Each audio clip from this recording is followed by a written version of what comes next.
Here at Pro Disposal today, the wind ripped through on the 9th of April and tore part of the roof off. And in the process, it damaged a lot of the roofing. You can see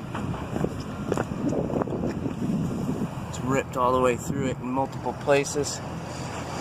And the wind took it and carried it across the roof, so you'll find damage from one side of the roof all the way to the other. Even though we're only missing one part of the roof, a lot of the roof was damaged. Here you can see the rivets have been ripped right out.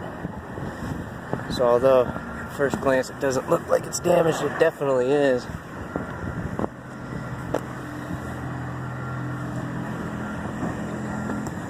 So the claim's already been issued with United Fire Group.